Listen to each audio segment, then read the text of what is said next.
Welcome to selfdiscoverymedia.com, where we discover the communities that are making a difference in the lives of others. Our self-discovery is something we are all making on our life's journey. Here you will find the people that will be your guidance, that will be your inspiration, that will be there for you in support on your journey of life. Do enjoy.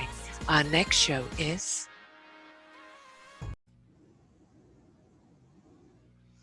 Good morning, good afternoon, and good evening, everybody. Welcome back to another edition of Sarah's View of Life. I'm your host, Sarah Troy, and you're right here on selfdiscoverymedia.com.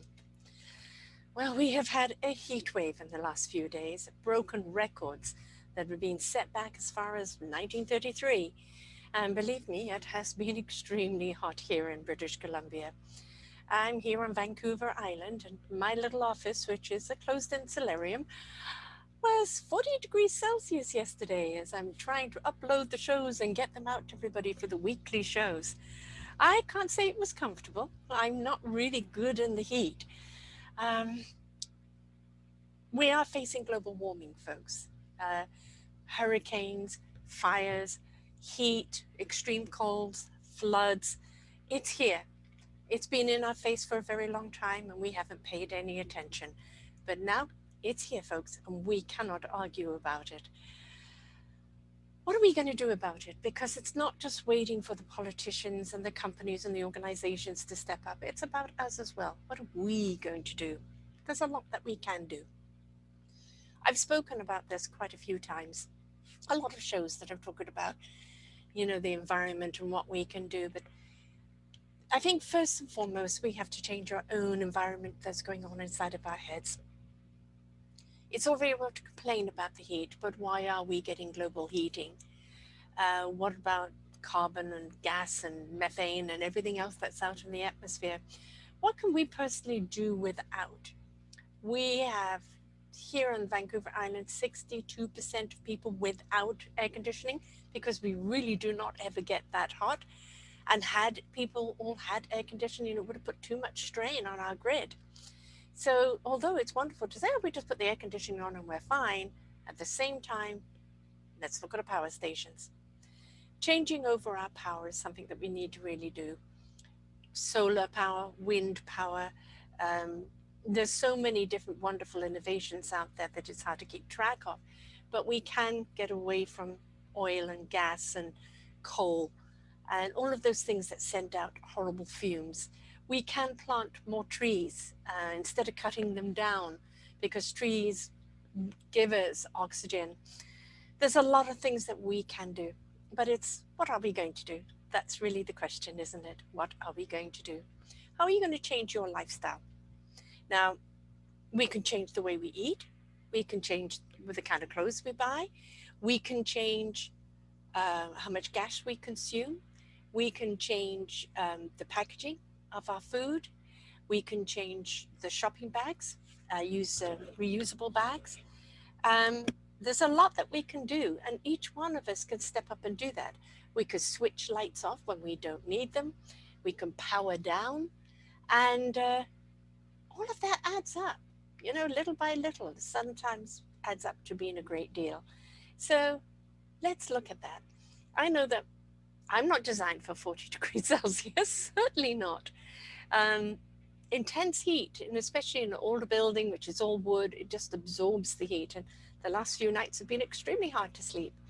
But there are droughts happening all over the world, and it's getting harder and harder for people to sleep or eat because of growing food around the world because of the lack of water. Of course, there are other means and ways of actually extracting water out of the atmosphere. And I would love to see the energy and the emphasis and the money put behind all of these wonderful innovations, because we are always given a solution.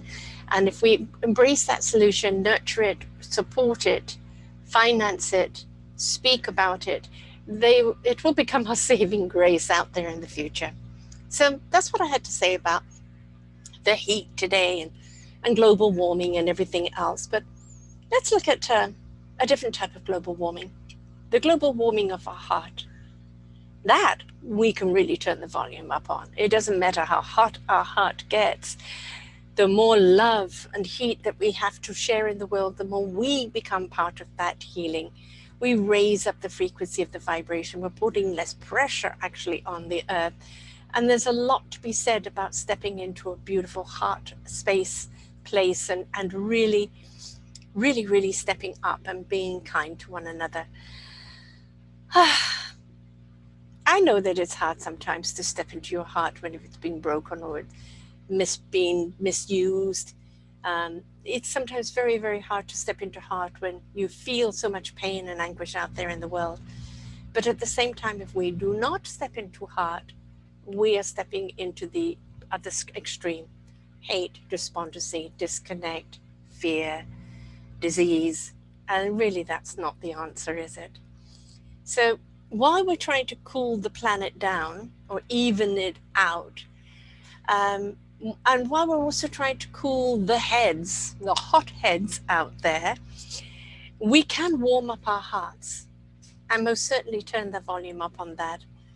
You know, when you step into heart and you start seeing things from a heart center, we see all the things to be grateful for, all the things that we need to step up and be a part of. To abstain from this means that you're not willing to participate in the solutions in life. You're willing to stay in the pain or the anger or the selfishness or the entitlement. And that not only does not serve you, it does not serve society as a whole.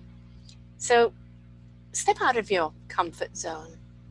Do something nice for somebody out there. Be kind to someone. It doesn't take much effort, and boy, does it have a beautiful ripple effect. As I sit here with the fan blasting on me, because the temperatures are still high today, I know how many times I've been hurt in my heart, how many times I've given my heart and it's been betrayed. But I cannot live in any other way. I shut down my heart and I know what it was like to be disconnected, and it was painful. It didn't help anyone, and it certainly didn't help me. I felt I didn't have a purpose, I didn't have a connection to living, or to people, or to life. It's only when I ignited my heart and listened to my soul again and let my spirit fly, my mind know what it needs to know when it needed to know it, that I truly stepped into being all that I am meant to be. Does that mean I've got it down pat? No. Life is a constant lesson. Life is a constant journey of self discovery, of discovering what we mean in this world, what we're here to do, how we're here to help others and work with others, but also what life really is. And you know, folks, it's joy, it's laughter, it's love, it's compassion, consideration, caringness, kindness. It's all of that. And when you step into any one of those and all of those, you truly understand the true joys of life. So, why I'm asking you today to be kind to our planet, to do your bit, look at your practices.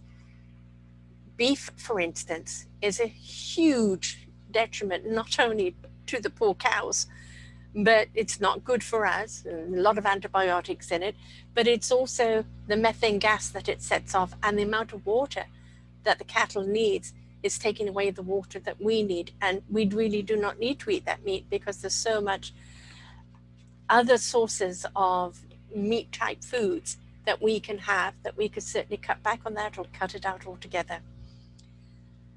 Yes, I like meat too, but I made a conscious effort not to eat the meat anymore. And now and again, I fall back and I have a piece of chicken and I have fish, but I can't look into a pig's eyes or a cow's eyes or lamb's eyes and eat it because they're entitled to life too. We stepped onto this planet as human beings and thought that the planet was here just to serve us. And the planet is very, very, very, very forcefully reminding us that we're here to serve the planet. And if we want this glorious planet, and we know what else is out there, folks, a lot of planets out there that cannot sustain our life. Look at the gift you already have. Look at the gift you already are. Look at all the exuberance and the joy that is around you. Don't feed the hate and the despondency. Do not feed the fear. When we feed the love, the kindness, and the caringness, we are changing that fear. We are changing that hate. And for those that choose to stay on that realm, we can't do anything for them. That's their choice. Everybody has a choice to make. Step into heart, go through the process of relieving the pain, find our meaningful purpose, and be of service to one another. And if you're not willing to do that, and you want to stay in the pain, or you want to stay in the hate, and you want to stay in the fear, that is your choice. And nobody owes you anything, because ultimately we're accountable and responsible for our own actions. Life will happen to us. We're not always going to make the right decisions. We will make mistakes. But at the same time, we can make some wonderful decisions that really do impact our lives and the lives of everybody around us. So whether you're shivering somewhere, or whether it's a flood, whether it's a hurricane or a tornado, and like London, England had a tornado. I mean, we really know things are out of whack when that happens. Whether it's a heat wave like we've had, and the droughts that are happening everywhere, we know we need to step up. We know we need to shake things up. We know that we need to be a part of the change. We need to grow up vibrationally. And as a human being, we've been entitled for so long, thinking the world owes us. No, we owe each other. And only coming together as a whole can we make the difference. We owe this planet a great deal of gratitude, love, and care for how she takes care of us. And we owe each other the exuberance from our hearts and a sense of love that will unite us and show us our path. So please, wherever you are right now and whatever the weather is, just stop and pause. What practices can you change? Emotionally, environmentally, from the heart? What can you change? Because one small step, and another small step, and then suddenly a stride, or maybe a leap. What a difference it's going to make in your life and in the lives of others. So here we are at the beginning of summer, and it started off by being a scorcher for us. But wherever you are, please be grateful to this planet for all that she gives us, and be kinder to her. Be kinder to one another. We don't need any more of the mudslinging, the bitterness, the hate, the rhetoric, the divide. Please, it really is time to grow up. We do need love. It's corny, I know. But when you step into heart and see things through your heart and do things from your heart, you will see a totally different plane, a totally different environment, a totally different reason for living. And it will be one that will serve you so much better and be so much more exuberant. So folks, I wish you a wonderful summer wherever you are. And if you're in a country that's having winter, I wish you a wonderful winter. But as we're in the summer sphere here, and it's time for us to get out, and coming out after this dark period of Corona, it's time for us to meet and greet with each other again, and to swear that there'll be no more division, that we're going to be there. We're going to know our neighbor. We're going to know the person that lives down the street or lives next door to us. We're going to have a community barbecue so everyone can come together. So if anything ever happens again, we know who we're living with and how we can come together. And that goes for the apartment blocks. Know the people on your floor or other floors. It's just a simple thing. And don't forget to meet and greet people as they go. Hi, how are you? You can talk about the weather. I don't care. It's a connection. A connection. We've been isolated a long time. This planet is suffering. We're suffering and shattering from the emotion of it all and the 5 years before the pandemic. We need not unrest, but rest. And that comes when we engage our hearts. So folks, a heartfelt summer, a heartfelt life, and a heartfelt of gratitude. Until next time, bye for now. We hope that you enjoyed the show. You will hear many shows here on selfdiscoverymedia.com. We have new shows for you out every week. Just find them on our podcast or What's New. If you feel that you have something to share that makes a difference in the lives of others, or you too feel that you could be a host, please contact me at info@selfdiscoverymedia.com and we will be glad to speak with you. Have a wonderful day.